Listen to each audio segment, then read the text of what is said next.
லட்டுகளால் அலங்கரிக்கப்பட்ட கன்னிகா பரமேஸ்வரி அம்மன் தேர்.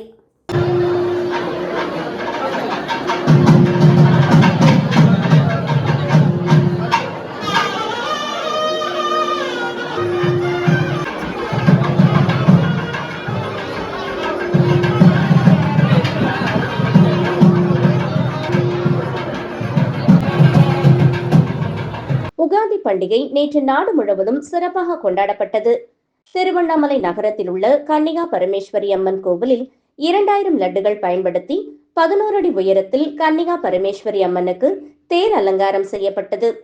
யுகாதி பண்டிகை தினமான நேற்று திருவண்ணாமலை நகரத்தில் உள்ள பழமை வாய்ந்த கன்னிகா பரமேஸ்வரி அம்மன் கோவிலில் அம்மனுக்கு அதிகாலை சிறப்பு அபிஷேக ஆராதனைகள் நடைபெற்றது.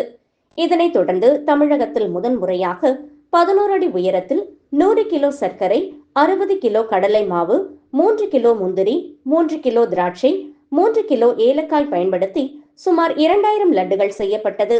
இதனைத் தொடர்ந்து கன்னிகா பரமேஸ்வரி அம்மனுக்கு லட்டுகளை கொண்டு தேர் அலங்காரம் செய்யப்பட்டு பஞ்சமுக தீபாராதனை நடைபெற்றது. இந்த விழாவில் ஏராளமான பொதுமக்கள் கலந்து கொண்டு கன்னிகா பரமேஸ்வரி அம்மனை தரிசனம் செய்தனர்.